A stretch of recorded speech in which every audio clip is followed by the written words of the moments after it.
Code interpreter വെച്ചിട്ട് ഇപ്പോൾ നമ്മളൊരു ബേസിക് ഒരു ഡാറ്റ അനാലിസിസ് നടത്തി, അതേപോലെ തന്നെ നമ്മളൊരു വീഡിയോ എഡിറ്റ് ചെയ്ത്.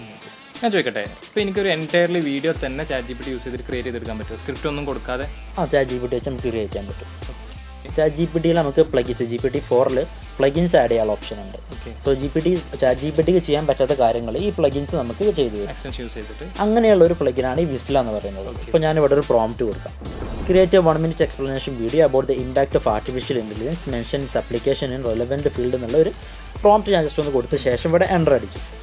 അപ്പോൾ ChatGPTയുടെ ഇത് വെച്ചിട്ട് സ്ക്രിപ്റ്റ് ജനറേറ്റ് ചെയ്യും, ഓട്ടോമാറ്റിക് ജനറേറ്റ് ചെയ്യും. പിന്നെ ഈ വിസ്ല ഈ സ്ക്രിപ്റ്റ് വെച്ചിട്ട് അതിന് വോയിസ് ഓവർ കൊടുക്കും. അതുപോലെ തന്നെ സ്പെസിഫിക് ആയിട്ടുള്ള ഫൂട്ടേജ് എടുത്ത് അതെല്ലാം മിക്സ് ആൻഡ് മാച്ച് ചെയ്ത് ഒരു BGM വെച്ച് നമുക്കൊരു വീഡിയോ ആയിട്ടാണ് ക്രിയേറ്റ് ചെയ്തത്. കംപ്ലീറ്റ് ഒരു വീഡിയോ ആയിട്ടാണ് ക്രിയേറ്റ് ചെയ്തത്. വീഡിയോ നമുക്ക് ഇവിടെ ഡൗൺലോഡ് ഇവിടെ ക്ലിക്ക് ചെയ്യാറെന്ന് കൊടുത്താൽ വീഡിയോ കാണാനുള്ള ഓപ്ഷൻ ഉണ്ട്.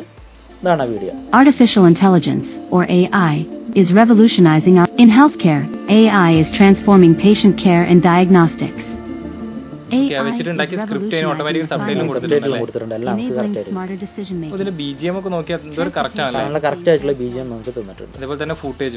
ബേസിക്കലി ഇത് നോർമലി ഒരു വീഡിയോ എഡിറ്റർ അങ്ങനെ ചെയ്യുകയാണെന്നുണ്ടെങ്കിൽ എത്ര ഏകദേശം സമയം എടുക്കും? ഏകദേശം ഒരു 1 minute വീഡിയോ ചെയ്യാൻ തന്നെ നമുക്ക് ഫൂട്ടേജ് എല്ലാം ഡൗൺലോഡ് ചെയ്തത് കറക്റ്റ് മാച്ച് ആക്കി വെക്കാൻ വരും. എന്തായാലും ഒരു 4 hours മുകളിൽ എടുക്കും. അതാണ് ഇത് വിത്തിൻ സെക്കൻഡ്സ്.